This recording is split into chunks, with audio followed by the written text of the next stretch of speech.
right, recording has begun. So if you're watching this in playback mode, I know you just love hearing my voice over and over again. It's got this really bad like soprano pitch that I can't hear myself talk. So I bless you for listening to me again. Moving on. So very most important thing to get started is I'm going to get some of my own little pet peeves out while we're doing this, because as most of you know, I do work with high school students, and some of these things I've just found over time, you know, that the kids need to know, and why not just get the adults on the same page with the same topic. So filming horizontally, that means that you're taking your phone. If you can see my phone right now on my little window, this is horizontal. Think of like horizon, if that's not one of your vocabulary terms. Horizon, horizontal. This is how you should be filming video. This is TikTok, this is Snapchat, I understand. It's not what we're doing, okay? If you're making a video for that, I mean, you're a way cooler teacher than me, but that's not what we're doing. We are doing this, okay? Think of your television set. If your TV's hanging on your wall, is it hanging like this? No, hanging like this. So please get into the habit, if you have not already, to film horizontally with your video. As I mentioned, television is shot this way. Your computer monitor is this way. From the purposes of, it just makes for a more quality presentation. When you get into the editing side, yes, technically, if you've ever watched the news and you see cell phone videos shot, they usually have like the edges blurred out or something. Technically, yes, you can still edit with vertical video, but the quality of the video goes down a lot because it has to shrink in order to get the video in there. Or if you try to spread it out in order to fill the screen, then it loses and gets distorted. So if you just get into the habit of doing everything horizontal, your video will just be better all the way around. So that's point number one. Okay. Not that I like seeing myself at this angle, because it's not a great angle for anybody, right? Get into the habit that if you're going to use your webcam or some other device, that you don't shoot from down here, okay? Because even if you don't have tensions, somehow magically you do. So I wanted to show you the difference of what this video angle looks like. Here's an example of a not attractive view of your camera. Ugh. Right? So you're seeing up my nose, you're seeing all kinds of features I didn't even know had. So get into the habit too, that if you're shooting with your phone or you're shooting with your webcam, you know, if you have a laptop or a Chromebook, and I understand that your Chromebook is going to sit lower than is in reality, but if you put it on a couple of books, that few inches of height will be that much better, and it'd be easier to look at. Now, granted, right now I'm talking to you on my iMac. My iMac is a much bigger device than the webcam. It's just easier that it's up top. But same thing too. You want to think of where your positioning is on your webcam. So it's actually difficult for me to see right now. But I should preface this with, prior to going into COVID, I'm in graduate school, right? So I'm doing this virtual thing like all the time. I was doing it for years. So when I made my office, I had this really nice symmetry happening behind me with pretty books. You know, not everyone's going to be in that kind of situation, but if you are in a position that you can have a more interesting background, we'll get into that in a little bit. It's just as important that you don't have yourself all mini down here because they don't want to look at your ceiling. And you also, in this case, I can't tilt it down that much, but think of it like in video, we call it a rule of thirds. So your screen is divided into like 9 squares, essentially. There's 2 lines and then there's 2 lines. And you can almost tell by looking at my bookcases that they are imaginary, where the rule of thirds would be this way. And again, here. So your eyes should be at the upper level of the rule of thirds. And in this case, because we're going for center, usually in video, you want to be like on this side of the rule of thirds or on this side of the rule of thirds. But in webcam world, you're going for the middle usually. Oh, I see Christine with the side of it there. Hey, I mean, yes, you don't have to necessarily stay in the center, but if you have any kind of OCD, like I have just enough, I need to be in the middle, I need to be symmetrical. These are the things I am concerning myself with. But if you get nothing outside about my random rambling right there, You want to have it that you are not pointing your camera at the ceiling, that you're having it at an appropriate height, that you're getting the best quality visual, because it just makes it a more pleasant experience for the user and the viewer. And if they're too busy paying attention to your ceiling fan, right, you're never going to get their attention again. So take the time to make yourself have a quality camera shot. It's equally important to know about the importance of lighting, because you can see in these couple of examples I have here, not paying attention to the lighting situation you have will also make for a slightly distracting visual experience. So in this first one right here, the gentleman has set his camera up that he's showing the background of his window.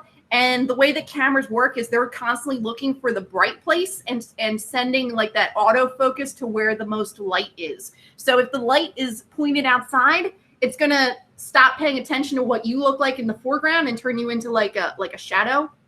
So, and I'll show you my video clip in a second that shows how that happens. Same thing with the second picture here. Not a flattering angle anyway, but the only light that person has is the computer screen light. So again, it's putting the most light on her and then putting it all black and dark around her. In that case, even though it's not a great example, she does have the shades down. I would recommend that you use the light to your advantage. So in my office, the way it's set up right now, I have a window over here on the side over here. During the day, I can use that to my advantage because you can actually see like the way that the light comes in. It's flooding my face a little more. It would, if your room is accessible to do this, it's best to probably have the light of the window facing you and have the computer device or your phone using that to fill your face.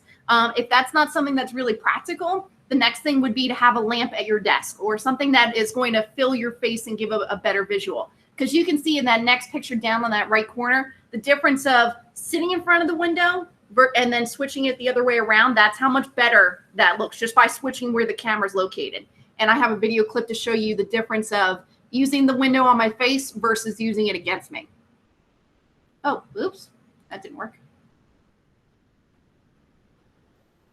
This is what it looks like when you're sitting in front of a window. This is what happens when you sit with the window behind you. So you can see just that quickly. In that case, it distorted the other way, but it took the entire exposure and blew it out to the point that it just became a big white circumference around me. The longer I sat in front of that window, I can tell you that it would try to auto adjust, and then you'd be getting a really great picture of the siding of my neighbor's house and not me anymore. So again, things to consider when you are creating video. Before I go any further with this, does anyone have questions on that basics of, anything with lighting, camera position, anything like that? Feel free to shout it out. I want to hear you. All right. So if you have anything, let me know. But if you're somebody who would like to go outside to film, and I could see that as a really great way to get kids' attention. Of course, it's going to be way more interesting if you go outside to do a lesson or be somewhere else. Like, I mean, right now, libraries are open. Maybe you want to do something in a library or outside the library or at the dog park. Jessica, we'll answer your question about Zoom backgrounds in just a second. So if you can do it something more interesting and be in a physical location, you're automatically going to get their attention right from the get-go if you can do that. My suggestions, though, if you are going to do video, and again, this is from a recorded aspect, not necessarily a live aspect, you can see the difference of the time of day from pretty much the exact same shot with this example. If you shoot earlier in the morning or later in the afternoon, that's when the lighting is going to be best. Because if you wait until like midday, like 12 o'clock, like the shadows are going to be like right across your face. Like it's going to be very, it's not great for cameras. Even when we were talking about for the high school graduation and doing it at different times, it sounds silly, but we took into account the time of day for graduation filming, because if it ended up being 12 o'clock in the afternoon, other than the fact, yeah, July 8th, in doing a graduation would be ridiculously hot at 12 o'clock. The 9 o'clock in the morning or that 5 o'clock in the afternoon time is better for the camera compared to, 11, 12, 1 o'clock. So if you're able to do that. The other thing, if you're going to film outside, you get a little trickier because at that point you either have to set your webcam up if you're doing you took your device outside, or you're going to have somebody hold your phone. I recommend that if you're going to go, down this road, that you invest in getting yourself some sort of tripod or a stand for your camera if you're going to go that direction, because it can be very distracting if someone's filming. Even if, I can tell you, because I work with high school kids, they think they've got the steadiest hands that they've ever seen because they can film themselves like this for hours. They think they can. They cannot. So adults are the same way. They think if they can sit there and film a kid's concert, I've seen it happen, that they film a kid's concert for an hour. There's no way that your hands are going to be that steady for an entire hour. So just if you're going to do this and it's not going to be on a flat surface, make that investment in a tripod. They're not that much money. And if this doesn't seem like something you want to do, then maybe just don't go in this direction for it. Another thing to consider if you're going to be outside is wind noise.